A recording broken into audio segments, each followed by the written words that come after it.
After my dad's new wife moved in, she began taking over rooms and breaking every single house rule.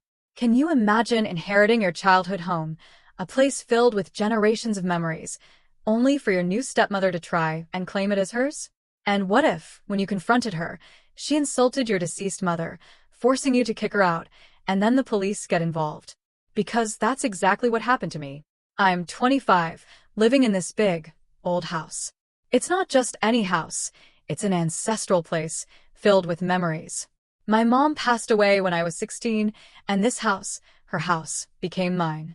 A few months ago, my dad, who's 52, went on a trip with his buddies and came back with a bombshell.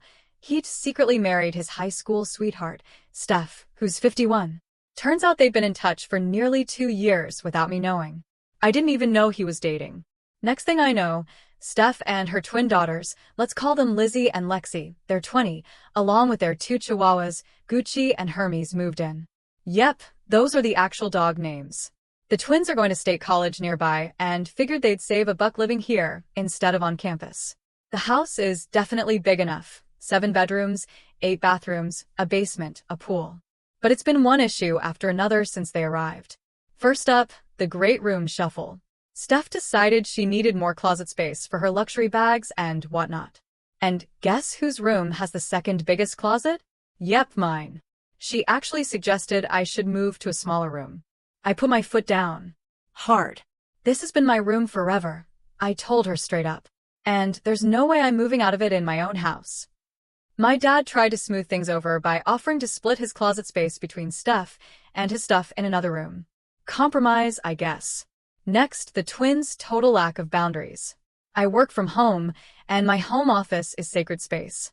Well, Lexi didn't get the memo. She barged into my office wearing a bikini while I was in a business meeting, camera on and everything. Walked right behind me, totally oblivious to the professional disaster she was causing. Talk about embarrassing. Then there's the issue with their dogs. Gucci and Hermes are not house-trained at all. They leave little surprises all over the place, and the twins don't bother cleaning up. And these dogs aren't just messy, they're mean. Moxie, my Cocker Spaniel, ended up with a scratch on her arm from one of their nips. Not cool. But the icing on this chaotic cake? They decided it was a good idea to move all the family photos, pictures of my grandparents, great-grandparents, my mom, even my baby pictures up to the attic. Without asking me. Just took down all these memories and stashed them away like they meant nothing. I spent a whole day putting everything back where it belongs, only for it to happen again a few days later. Then, 2 days ago, Steph did it again, but this time, she replaced them with her pictures. The twins, her family, the whole 9 yards. Steph and I had a heated argument about it. You can't do anything regarding the decorations in my house without my approval, I told her. And your daughters need to learn how to knock on doors and potty train their dogs. That's when she really went for it. We can do whatever we want in her house, she snapped back, and I'll be making up house rules that we'll all follow, since you're such a wild animal doing whatever you want, and you weren't raised properly due to having a bad, useless mother. To say I was livid was an understatement. My blood ran cold. Lady, I said, my voice shaking with barely suppressed fury, you are living under my roof. This is my house. I inherited it from my mother. And right now, you, your twins, and your dogs are trespassing. Get out before I call the cops. My dad got home early that day after Steph called him, frantic. I told him my side of the story. He kept making excuses, saying they were still getting used to the house, that moving here was difficult for them. He insisted it would get better, and to just give them some time. I told him I'd put up with all their crap, but I'd had enough. Enough was enough. He was defending them more than me, taking their side. So I told him straight, he could either move out with them or stay. But he had until the end of the week to decide. Did I do the right thing, making my dad choose between me and his new family? I literally gave them a chance, and I've put up with so much awfulness. But what she said about my mother, that was my breaking point. There was no way she would disrespect this house, where my mom grew up, where I grew up. This house was my mother's legacy. It felt like Steph was trying to erase her. Hey everyone, thank you so much for the comments and support. It really helps, especially during all this craziness. Sometimes I worry I come off as a pushover, because I really hate confrontation. Arguing or fighting just isn't my thing. I'd rather keep the peace, you know? So, a little update. Some of you suggested changing the locks, which is a solid idea. There's also this old rusted gate at the property that's been hanging open forever. Maybe time to look into that, too. I actually called a lawyer who handled my mom's will to see if there's any loophole or a chance that my dad might try to contest it. We had a meeting, and fingers crossed that goes well. About my dad, look, he's a good guy. He worked hard to provide for me after my mom passed away. He's never dipped into my funds or asked for financial help. He's an engineer, makes a good six-figure salary, so I don't really think he's after my money. I guess he's just caught up in the fact that someone from his past still finds him attractive at his age. We had a chat about his sudden wedding and why he kept his relationship secret. He told me he wasn't sure how I'd react to him dating his high school sweetheart. To be honest, I was pretty upset at first, especially since I wasn't even invited to the wedding. But I'm trying to get over it, since he seems happy. As for his wife and what her deal is, whether there's any bad blood from the past with my mom or something else, I don't really know. And I'm not sure I want to dive into that mess. They're adults. They can handle their own issues. And if they ever run into money trouble, they've got their collection of luxury bags to sell off. Seriously, who needs so many bags they require a whole closet just to store them in? In terms of family, it's pretty much just me and my dad around here. My mom was an only child, and she inherited everything from my grandparents. When she passed, most of it came to me, though she left some for my dad as well. My dad's side of the family lives about 6 hours away, so day to day it's just us. Oh, and Moxie, my Cocker Spaniel, is doing great. She's loving the quiet around the house lately, and seems really happy. I'll keep you all posted as things develop. Again, thanks so much for the support. It means a lot to know I'm not going through this alone. I had to sit down with Amy, the lawyer who managed my mom's will, last Saturday. I wanted to clear up any confusion and see if my dad could potentially challenge it. Amy showed me a couple of crucial documents that both my dad and I had signed previously. These documents were basically our agreement acknowledging what was left to each of us, and a promise not to contest the will at any point in the future. Amy also advised that to keep things on the level and avoid any unnecessary legal headaches, it would be wise to give them a 30-day notice to find a new place and move out. With this new information, I felt more secure about where I stood legally, which was a relief. But of course, the drama didn't just stop there. What was supposed to be a quiet dinner between my dad and me ended up being anything but. Instead of the private chat I envisioned, Steph and the twins decided it was the perfect time to join us, turning the whole evening into a much bigger affair than planned. During dinner, I decided to lay everything out on the table. I explained that I had spoken to Amy and brought up the details about the house and other related legal matters. I mentioned that they had 30 days to sort themselves out and find another place to live. Steph immediately tried to jump in and object. She seemed ready to argue, thinking maybe she could persuade me. I wasn't in the mood to drag this out, so I cut her short. I told her plainly that some issues can't be fixed just by talking or going to family therapy, and that sometimes space is what's needed. She suggested we just needed more time to get to know each other, but honestly, from everything that's happened, it's clear they only act like family when they need something from me. I've had enough of the passive-aggressive maneuvers and manipulative tactics. So, I straight up asked my dad what his plans were. Was he going to move out with them, or did he want to stay? He seemed taken aback and asked if I was kicking him out. I clarified that I wasn't. He was free to stay, but I wouldn't be maintaining contact if he chose to leave with Steph and the twins. Steph then chimed in, playing the victim, asking why I was kicking them out of their house. I had to explain again that this house was mine, inherited from my mom. It seemed to surprise her. Maybe she had convinced herself it belonged to my dad. Lexi brought up another issue, complaining about the timing of the move, pointing out that they were in the middle of finishing up their spring semester and finals were just weeks away. I sympathized but remained firm.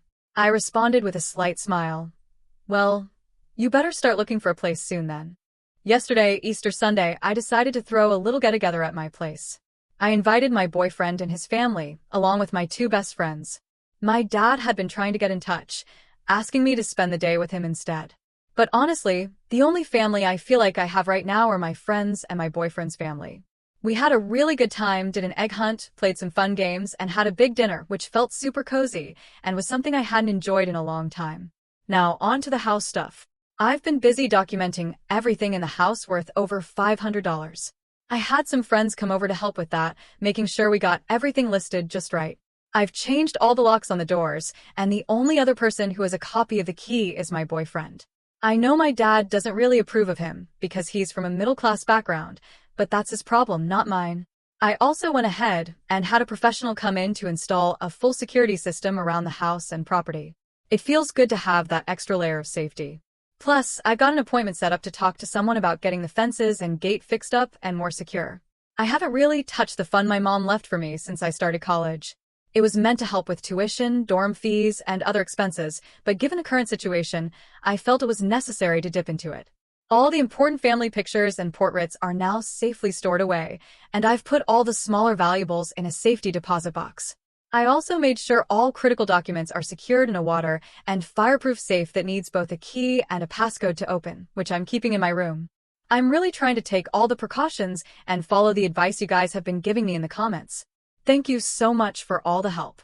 It means a lot, especially now. As for my dad, I'm not sure why he's choosing to stick with his new wife and her family over his own daughter. It hurts, not going to lie, because he's really the only family I have left around here. I'm not close with his side of the family. So once he and his new family move out, I plan on cutting contact. He's made his choice, and he can live with it. That's pretty much it for now. I'll keep you all posted if anything new happens, or if there's more drama, which, let's be honest, there probably will be. But I've reached a point where I'm just accepting that, for whatever reason, they matter more to him than I do. Thanks again for all the support and kind words. It really helps to know I'm not alone in this. Hello again, everyone. 2 days ago, I found myself alone in the house, rummaging through the attic among boxes that smelled of must and memories. I was distractedly sorting through some of my mom's old belongings, a task that was equal parts therapeutic and heartbreaking. Amidst a stack of her things, I stumbled upon her old writing desk that I hadn't thought to explore before. It was one of those antique, heavy oak desks with a myriad of compartments and drawers. As I was fiddling with a stuck drawer, I discovered it had a false bottom. Inside, hidden away, was a collection of letters tied with a faded ribbon. The top envelope was addressed in a familiar handwriting, not my mom's, but I couldn't place whose. Curiosity piqued. I sat down amidst the dust and pulled out the letters. They were addressed to my mom, signed with just an S. Initially, I was just puzzled. No one I knew, including my mom, had a name starting with S. But as I started reading, the context of these letters slowly painted a stark and troubling picture. These weren't just friendly letters. They were intimate, filled with confessions and apologies. The tone of betrayal was palpable. The more I read, the more the reality began to sink in, and the name Steph started to make a horrific kind of sense. The letters spanned years, detailing a close friendship turned sour. The most recent ones, especially, were heavy with guilt and remorse. Steph had written about an incident from their past that had deeply hurt my mom, something she was desperate to apologize for, but never got the chance. The last letter was dated just a week before my mom's sudden death. A letter that pleaded for forgiveness for a betrayal that wasn't specified, but was clearly significant. My heart was pounding as the implications settled in.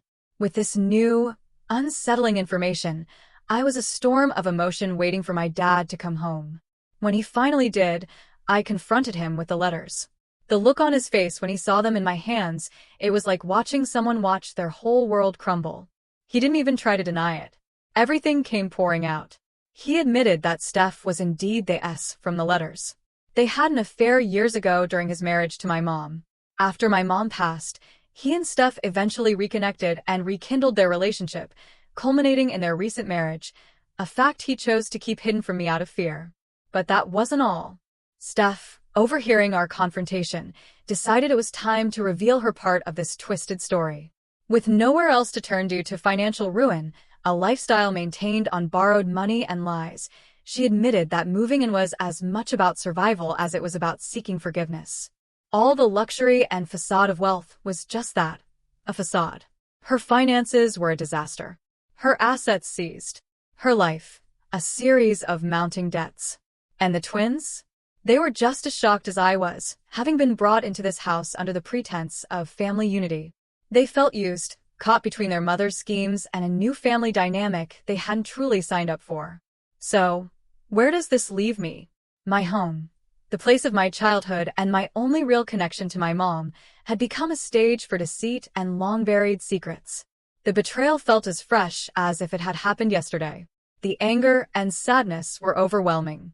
I told them all, Dad, Steph, and even the twins, who I genuinely feel for, that they needed to find somewhere else to live. The end of the month was their deadline. The house feels different now, emptier somehow, even with them still here.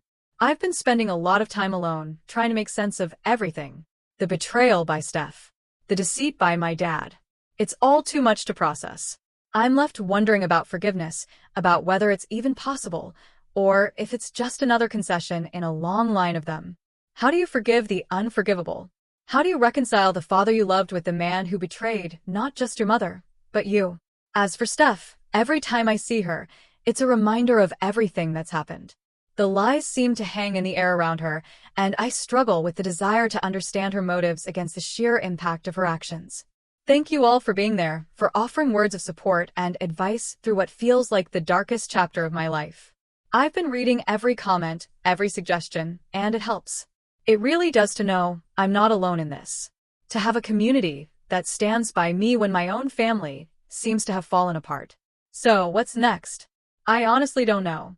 I need to figure out what forgiveness looks like, if it's even a possibility, and how to move forward from this. Any thoughts or advice would be greatly appreciated. How would you handle this? What would you do if you were in my shoes? Looking forward to hearing your thoughts. And again, thanks for sticking with me through all this. Your support means the world right now. Hey everyone, things have escalated, and not in a good way. So, brace yourselves. Since I last posted, tensions in the house reached a boiling point. It seemed like things might move towards a resolution with Dad, Steph, and the twins packing up to leave. However, the semblance of peace was short-lived, and what I walked into last Thursday was straight-up chaos. I'd taken a long walk to try and clear my head, something I find myself needing more and more these days. But as I approached the house, I noticed a moving truck parked out front, which wasn't out of the ordinary, given the circumstances. Except it was. I walked into the house to find Steph directing movers as they were handling not just their belongings, but some of my most treasured family heirlooms. Items that had belonged to my grandparents and were never meant to leave this house. I immediately confronted Steph, and her response was like a slap in the face. She claimed they were entitled to take part of the furnishings as compensation for having to relocate. I couldn't believe the audacity. My dad, trying to play peacemaker, chimed in with some nonsense about wanting to keep some items to make their new place feel more like home. It was surreal watching them claim pieces of my history and my heritage, as if they were picking out items from a catalog. Things got heated really fast. I argued that they had no right to anything that was mine, especially things that held such sentimental value. The twins then joined in, hurling accusations and insults, painting me as the villain in their twisted narrative. It felt like I was in some bizarre alternate reality where up was down, and right was wrong. The movers were caught in the middle, unsure of whose orders to follow. I stood my ground, demanding they unload the truck and put everything back. Steph was furious, her face red and her words sharp, threatening legal action and claiming they would get their due one way or another. The commotion attracted the attention of several neighbors, adding public humiliation to my already overwhelming frustration and anger. It was a spectacle, one I'm sure will fuel neighborhood gossip for weeks. Finally, my dad, perhaps seeing how out of control things had gotten, physically pulled Steph away and told the movers to stop. They left shortly after, taking only their personal effects. But the damage was done. The air was thick with unsaid things, and the house felt colder, emptier. I watched the truck drive away, a part of me relieved they were gone, and another part dreading the quiet that their absence left behind. Now I'm sitting in my living room, surrounded by the echoes of the day's chaos. It's hard to feel at peace when every room reminds me of the confrontation. Dad hasn't called or texted since they left, and I'm left to wonder if our relationship will ever recover from this. The twins' parting words keep replaying in my mind, reminders of the divide that has grown between us. I've been pondering my next steps. Clearly, legal protection might be necessary if Steph decides to follow through on her threats. I've been looking up lawyers just in case I need to defend my property rights or deal with any other surprises Steph might throw my way.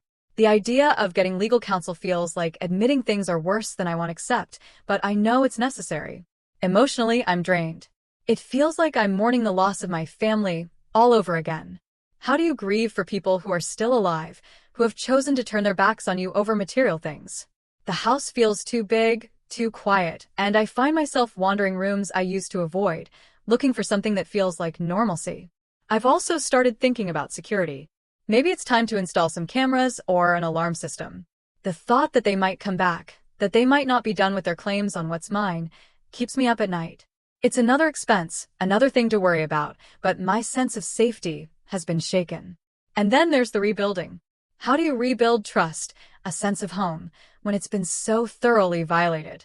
I find myself missing my mom more than ever. She always knew what to do, how to handle the stormy waters of life with grace and strength. I'm trying to hold on to the lessons she taught me, but right now, everything just feels overwhelming. So that's where I'm at. A house that feels less like a home, a family scattered and broken, and a future filled with uncertainty. I welcome any advice, any words of wisdom you might have on how to navigate this. How do you move on from betrayal? How do you rebuild when everything feels broken? Thanks for listening, for being there, even if it's just through messages and comments.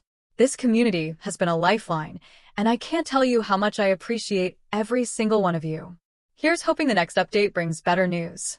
Until then, take care. Hey, everyone. Since the last update with that moving truck and the argument over my family heirlooms, I thought maybe, just maybe, we had reached the peak of this whole mess. I was sorely mistaken. Just when I thought things might start to simmer down, they boiled over instead. Early this week, amid my attempts to reclaim some semblance of normalcy, I was thrown yet another curveball. Or, let's just call it a complication. I received a very formal, very intimidating letter that seemed straight out of a legal drama. Steph, with my dad seemingly in her corner, has decided to take legal action against me, claiming that they are entitled to a portion of my estate due to their emotional distress and their alleged contributions to the upkeep of my home during their brief stay. It's ludicrous. The only thing they contributed to was my skyrocketing stress levels and a nearly endless headache. I immediately called my dad to confront him about the letter. The conversation was stilted, with a lot of silence on his end. He seemed to downplay the whole situation, suggesting that it was just Steph being dramatic and that things would settle down once everyone calmed down. It felt like he was brushing off the gravity of the situation, or maybe he's just too wrapped up in his new relationship to see things clearly. But it didn't end there. The twins, who've been noticeably silent up till now, decided to jump into the fray. I started receiving a barrage of texts from them, each one more accusatory than the last. They blamed me for their mother's stress and claimed I was tearing their family apart. The audacity was breathtaking.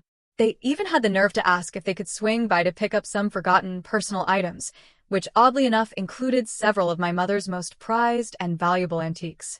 Clearly, they've picked up Steph's tactic of twisting the truth. The next day brought yet another surprise. I heard a knock at the door and found Steph and my dad on my doorstep, uninvited and unexpected. They wanted to talk. This talk, however, was mostly Steph speaking while my dad just stood there nodding along. Steph was laying it on thick, trying to guilt-trip me into capitulating to their demands. She painted a picture of how hard this was for all of them and hinted that I was being unreasonable by not sharing the wealth of the estate. My dad barely said a word, just echoed Steph's sentiments whenever he did speak. I held my ground. I told them they had no right to show up at my door and make demands, especially after the legal threat. Steph's response was a mix of anger and more threats about what their lawyer would do. The confrontation escalated until I finally warned them that I would call the police if they didn't leave. Watching them go, I felt a mix of relief and a deep, unsettling dread. This was my father, and yet I felt like I was looking at a stranger. Now, I find myself in a position where I need to seek legal counsel, a step I never imagined taking against my own family. But Steph's aggression and the potential legal ramifications of her claims are things I can't just ignore. It's draining, this constant state of defense, and it's turning my home into a battleground rather than a sanctuary. Amid all this chaos, I've been trying to find moments of peace. I spend evenings trying to lose myself in books, which offer a temporary escape from the stress. Calls with friends act as a lifeline, a reminder that there is life outside the storm.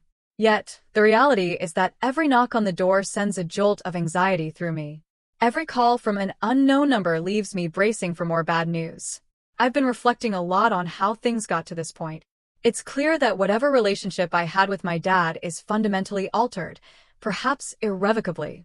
The man who raised me, who was once my hero, now seems to have prioritized his relationship with Steph over his own daughter. It's a bitter pill to swallow, and I'm left navigating feelings of betrayal alongside the legal complexities of their demands. This situation has also forced me to reckon with the notion of family and inheritance.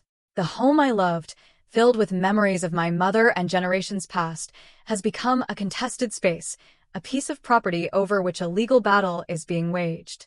It's a stark reminder that sometimes family conflicts can transcend personal disagreements and venture into the realm of legal disputes. So, here I am asking for your advice and insights once more. Has anyone else dealt with family legal battles, especially involving estates and inheritance? How did you cope, and what helped you through it? Any and all advice is welcome. So, after my last update, where Steph and my dad were pushing hard with their legal threats, claiming they deserved a part of my mom's estate, things took a dramatic turn in the courtroom. The judge, thankfully, saw right through the absurdity of their claims and dismissed the case outright. It was a huge relief to have the legal system validate what I'd been feeling all along, that their claims were completely unfounded and just plain ridiculous. You'd think that would be the end of it, right? Well, not exactly. Life had more surprises in store. Fast forward 2 months. Things had started to quiet down, and I was beginning to think maybe I could finally move on and start healing from all the family drama. That's when I got the shock of my life. Out of nowhere, my dad shows up at my doorstep. But he wasn't just visiting. He had all his stuff with him. Bags, suitcases, you name it. I was totally taken aback. Standing there, looking at him with all his belongings, I couldn't help but feel a mix of confusion and concern. I asked him straight up what happened. He looked defeated, more so than I've ever seen him before. He told me that he and Steph were getting a divorce. It turns out Steph had been cheating on him. He caught her red-handed, and when he confronted her, she kicked him out of their house. The irony wasn't lost on me, given all that had transpired. But seeing him this broken was still a shock.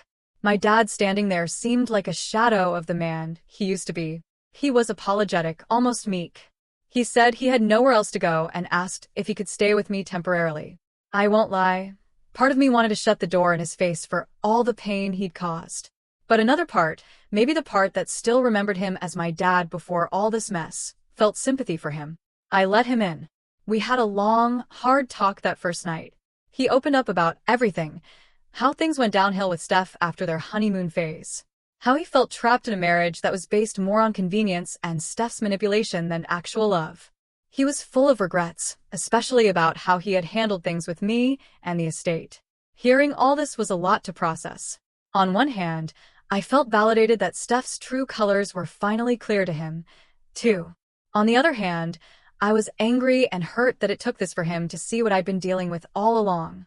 The house feels different with him here. There's an awkwardness, a tension that lingers in the air.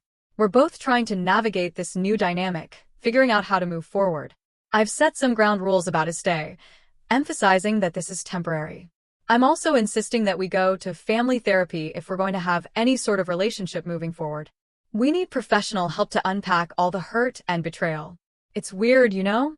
Part of me is cautious, waiting for the other shoe to drop, wondering if this is just another one of life's cruel jokes.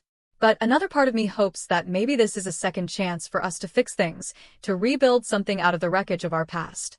Meanwhile, the practical side of me is busy, too. I've been talking to lawyers to make sure that all legal aspects of the dismissed case are wrapped up and that there are no loose ends that could come back to haunt us. I'm also looking into how to protect myself and the estate should any more surprises pop up. So, that's where I am now, trying to find a balance between caution and hope, between guarding my heart and opening it just enough to let in some healing. It's not easy, and I'm taking it one day at a time. Thanks for sticking with me through all this craziness. Your support and advice have been invaluable. If anyone has gone through something similar or has insights on dealing with family reconciliations after such deep conflicts, I'm all ears. How do you rebuild trust when it's been shattered so thoroughly? How do you protect yourself while still being open to forgiveness?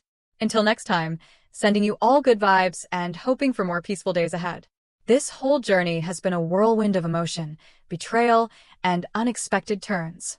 I'm still figuring out what forgiveness and reconciliation truly look like for me. If you've been in a similar situation, how did you decide what to do when someone who hurt you deeply came back asking for help or a second chance? What lines did you draw, and how did you stick to them? Tell me in the comments below. I really want to know your thoughts.